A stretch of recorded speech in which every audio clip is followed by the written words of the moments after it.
सुता तन से ओए हो माई ई का करते जी पाहु अभी तक ले सब कोई तान के सुतल बा। इहे नु ताकत आदमी के भौजैया बना दिनु तो उठ के मुंह धो धो के बस खाली छिपा उठा के खाना खाए के रही। कौनो लाज हाया नहीं के इहो आदमी के सोचे के चाही कि बियाह शादी घर में के बीत गइल तो सामने तो हरिन गोइली स तेहू भेड़ुआ के एहू नंदी के जाए के चाही नु इहो नतिया नु मेरा पीछे पीछे रहत जराई दी। हाँ अब हमनिए के करे के पड़ी दी। अब हमनिए के सब करे के पड़ी। ई का कहतरू माने ढेर का हमर लड़किया खाती है हां काहे माने ए जका लड़की ही त बियाह शादी बीत गल त काहे 2-4 दिन रह नहीं खे सकत त माने दो चार दिन भइल मम्मी जी त का कही कि भाग जो सब कोई तो चल गई तोहनी के देखा स तोहनी के बा के नहर जालू सा भागल आवे सो उहे हाल बाटे काहे माने कौन करे कि कौन कहे कि घरी कटिया बिनिया बाटे के वहां जहट बाटे कटिया पिटिया रही तबे उजहट रही तो ये तो सोचे के चाहिए धियावा बिया तो दमदा के चल जाए के चाहिए गांव घर के ना देखिन के टोला पड़ोसा कतना हंसी माने भार पड़ताटे हमारा भार नहीं के पड़त तो भार पड़ता हां तो एगो ई त आराम बा कि नहर में आदमी रहत हन तो 10 बजे ले सुता रहतन भौजाई बना के धरत ऐसा अच्छा तो 10-11 बजे लोग काहे खाती बढ़ तहन ना यार जलू त मार जरे ए तू हमने कहा के लू जका हां हमने के अपने भौजाई के संग लाग भिड़ के काम करवाई ना जा अच्छा जन्नी हां तू तो औरी काम कर जाई हमर भौजाई बाजार में लड़ाई करबी या कि बनाईबी कि शिकायत कर दिया सो हैं बनावते ना बानी सब कोई उठी बारात के बनावे के बहाला गुला कइले सब कोई उठी आ खाई खाली बना के पाउन के तनी 5-6 गो पीसवा तोड़ के आ दे दे सुने रे जा दे आज बना दे खिया दे मान ल कि आज न त काल जेबे करी हां चल जी जाए अपन देखी जी मम्मी जी हम कोनो घर में लौड़ी बन के नहीं कियल हमू इंसान हनी हमरो के सांस लेवे दी जा जन्नी जा जाए अपन से कह जा केहू जाए की कहाला ई बता कि नहीं जा जाए जैसे ती बूची जी के बुझाए के चाहिए नु नंदोसिया कैसन बा बड़ा सा कहतन कि जाए दे तोर मन ने के त तू रह जातनी ई बात के बात तोला पड़ोसा हंसी तो सही कहत मुंह पर आदमी नहीं के कह जन्नी लेकिन भीतर भीतर का से का आदमी कहता हम जानतानी अच्छा ठीक बा अच्छा ठीक ओकर से हम कहतनी ई त ना कहम अब मातारी है त हम कैसे डायरेक्ट कर दे लेकिन ना जी रोवा कैसे कह देम डायरेक्ट रोवा त कहम कि ना बुझे और कुछ दिन रह अरे जैसन चूल्हे वैसन भर मुहे आगी लगाओ अरे आई कहतनी ओबे झोंक कुल्लावना लकड़ी तब ना होखी देखी तो आनी के गैस एक तरह घरे आइनी तो चूल्हा फूके मैं सीख गइनी चूल्हा फूकत मुंह करिया हो गेल बानर लेखा जोने महल में बानी तो से बताओले बेकार बा जल्दी कर दियो तनी मछरिया दियो तनी हमरा के छान के देता धरता हां हम त देबे करम वही खातिर मोबाइल बानी अच्छा देख ले जब ले बानी जब ले सपरत तब ले करतनी खीस बरी हम बक्सा उतारम टची में मैं लुगा साड़ी कसम धर धर धर धर धर धर ले टोपी टोपी अभी टोपी तनी पतेला में पानी ले आई तो कह दी तो ले हाथ धो ले हाथ धो के बढ़िया से तू कर हां भाई मैं बेटी बे हमरा करही के ना बा हां बेटी के मत सिखावा कि भौजाई जरे लाग के करवाओ ई नहीं के बुझात कि हां भौजाइया करतिया तो तनी चाउर और धो के दे दी चाहे हई कर दी हां भौजी तनी तो मसाला पीस दी ई सब नहीं के बस खाली फरमाइश बा तो हमरा के हई चाहिए खाए के अरे वो काहे नहीं कि हमर बतिया समझत जी का समझी तार बात बताई बियाह शादी बितले इतना दिन हो गइल गांव घर के का कही अरे जबले सास ससुर जी न तब तक है ना ससुरारी में राज रहला शादी से 15 दिन पहले आइनी जा शादी बितले 15 दिन हो गइल आतना दिन के ससुरारी में रहेला रोबा जाई हमके 2 महीना रहे दी अभी जा सुना ना मछरी बनता है रात तू का टेंशन तलू जाइम ना का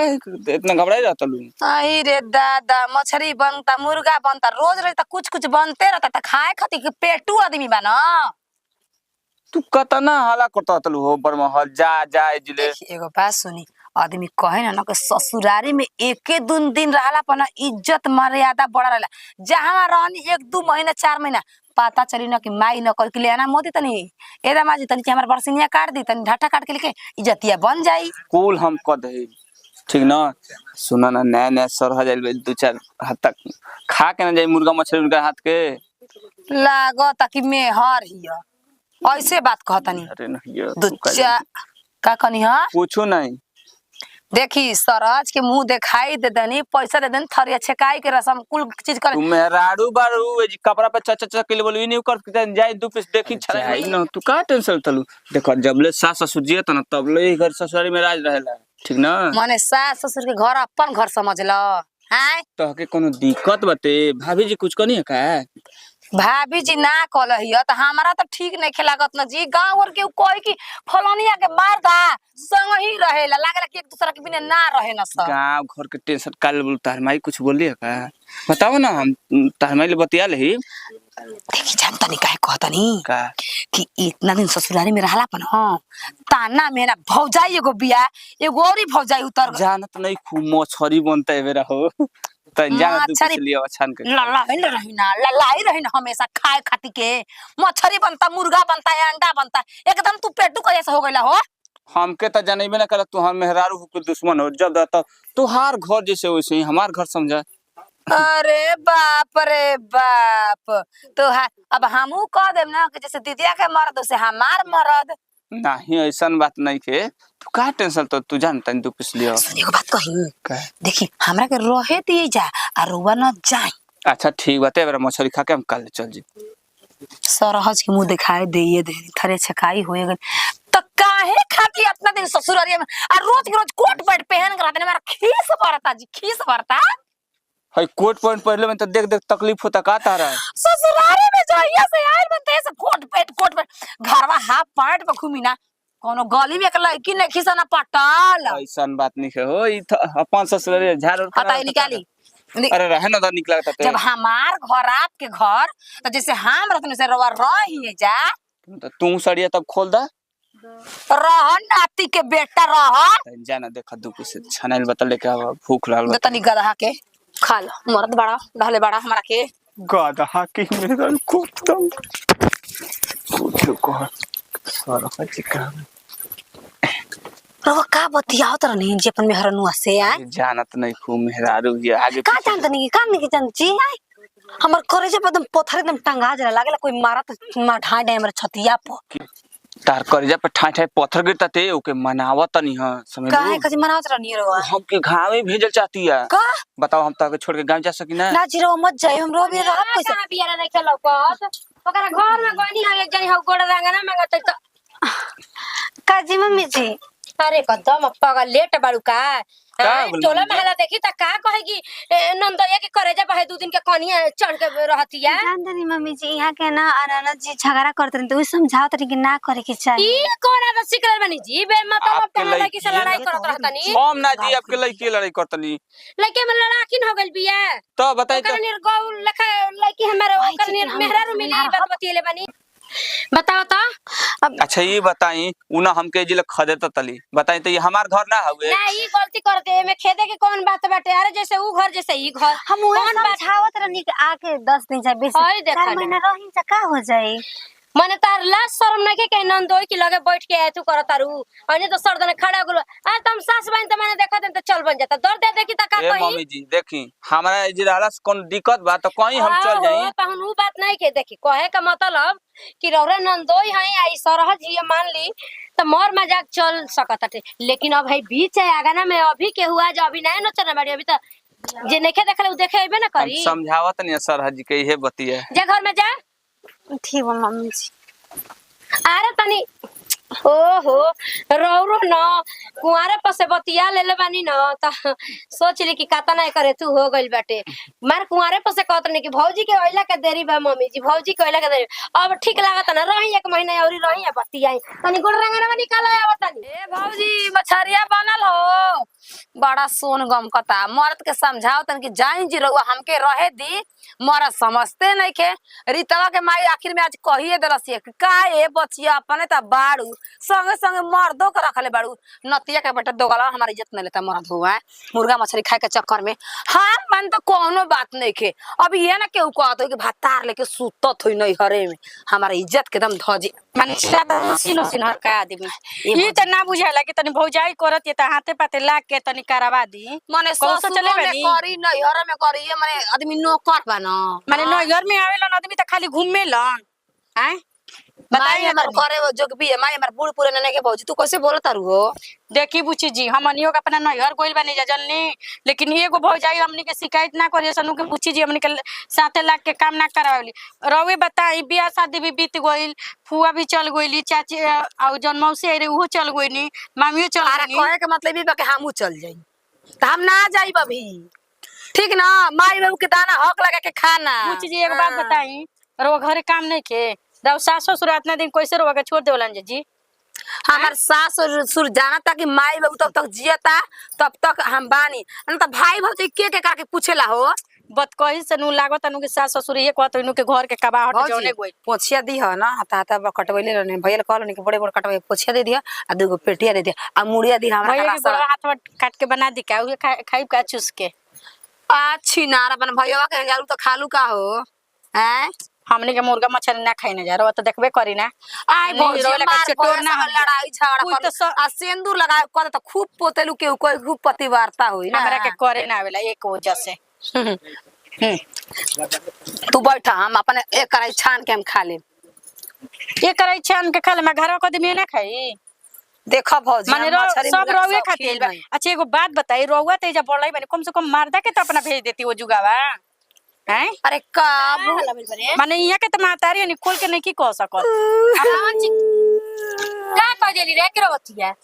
हइला अभी तो डांट डांट के हमरा के बोलत रही आ देख के रोवा के लगली टुकुना चुआवे। तोहनी के ना हमर काम दा हमर बेटी है, तोहनी के नाम बुझाता टकी करे जब तू मांगत न सखाए खातिर ओंगन तोहनी के तू भई रहत से छटपटाई रहत। तोरा चलते रुकल वाली माई ना दम कहिए बोरिया बिस्तर उठा के चल गई रहती। चुप रह हेने माने मम्मी जी लोग रोवा के बढ़िया कहता नु पागल लेकिन अलग की करो बाबा भैया। अभी चिरामन चाची का कहत रही दुनिया के नहीं का जब भी सपा ना इधर मुंह माटी ले ले रहे। चुप रहे, जब भी सपनमा आवेले नु बिना साल भर के बनाई बिना तो बहुत बाउर हो जाए। बिना साल भर के 6 महीना के इन्ने ना चले रोविया को दुनिया में लईकी बड़ी बोले के मन बटे हमके अरे तले नहीं की बोलत फलाना वो बोलत रही तनु कहत रही दूध के दूध पानी के पानी हो जाता। चल ठीक बा रोवा के राय के बात हो जा सुनिए ने रोवा के सहित कहावत कहल बाकी बेटा बेटी ना माई बेटी के भार ना होखेला, लेकिन टोला माला का भाई भौजाई खातिर के भार हो जाला। हमारा खातिर कुछ भार नहीं के जननी। उठा चल एगो बात जितना दिन रहे के बा रोवा जितना दिन मन बा उतना दिन रही, हम अपना नैहर जातनी। जब रोवा एजे से चल जाइम तब हम आई। ठीक बा देख दया वाला बात कहली ना, देख तू ही देख के बहाना है तू करत तारी ई कह के दया दिन के देखी के करत तारी कि अब दया दिन अलबत्ता कर होता जो ओकर कम गता नहीं कह दे चल जाए कह दे छोड़ दे कह दे हां जितना कर लेना उतना कहे ले। खसी के चुस्ता लिया आई मर के जतनी भाठा पर भेजम न ते कौड़ी बाटी रहत ससुरानी में त का करी? हां वो तना का कर करी? वो तना ना कर देखी रउए खाती न मछरी बचा के रख ले मम्मी जी दे रही हमरा के खाए खाती। हां खाई खाई खाई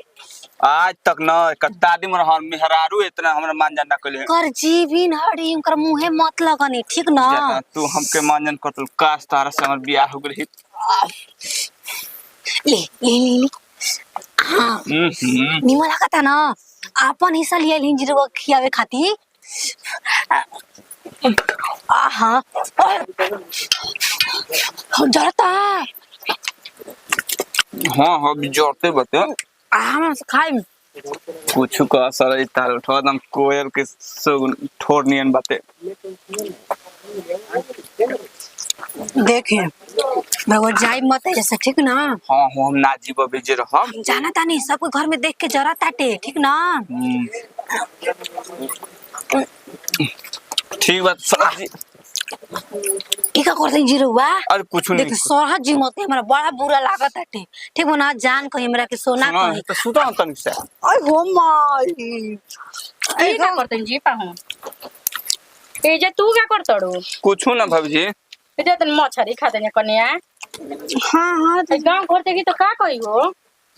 का हो गइल? हमनी के 5 बरिस अइला हो गुलाई तो के हमनी के मुंह नहीं के देखले आ तू ए नंदोई जी के साथे ई मछरी खातड़ो। और नहीं देले रहनी जब मछरिया ना त यहां के बैठल त सोचनी दे दी मछरिया यहां के खाए खाए तभी मछली खाए के ना रहे, तू तभी नया नया राइज बड़ू अभी तो कहा तरह के पूजा पाठ करवाए बता रहा थे। ए बार की सारा जे कतना सवाल जवाब छोट मुंह बड़ बात कहतनी जन्नी मेरे मौगाले तो काम करतनी एकदम। ये का कहतन जी ओकरा ससुरारी में कितना दिन हो गेल जी?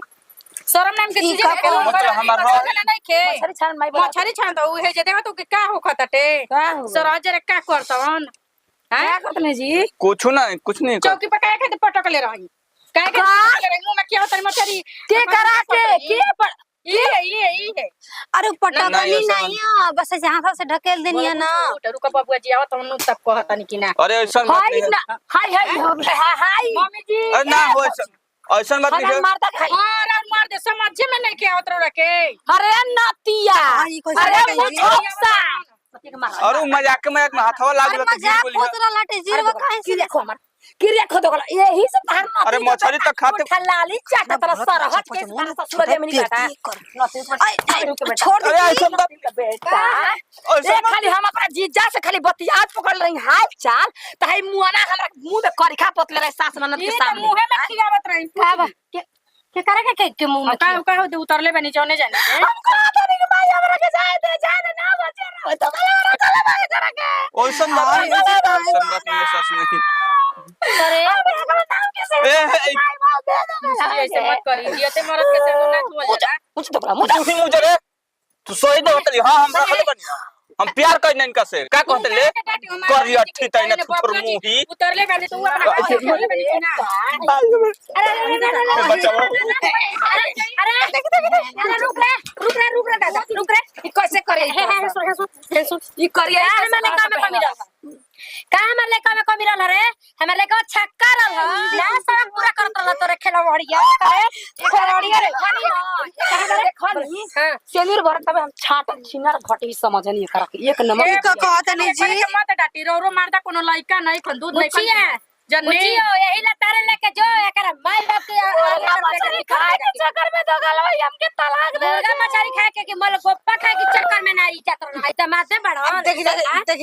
तन भइल डाटा नहीं मार देखी, वहां आप तो डाल हमारी- के कावा कावाजी सास में देखी सोचे तो कि भैया बियाह क के लेबो तो बेटा कोट सहारा निकाल। ना ली नती तो बेटा बियाह में आए कहीं बात जाके कोट खतने दो गलवा मुछौसा के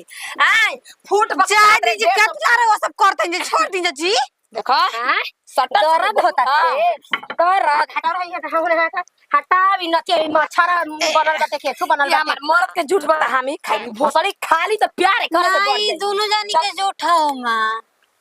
चल दोनों जानी कुकुर के के में लेके जो घरे करके ले जो यही लतारे और ये बाद में रहे कहता फौजी नंदोई के मारला जी आओ जब हमार बेटा से खुश नहीं के रह सकत तब बोल हमारी बुढ़ावा तर जाइबी आ हे मम्मी जी का कहते हैं जी हां तो कहे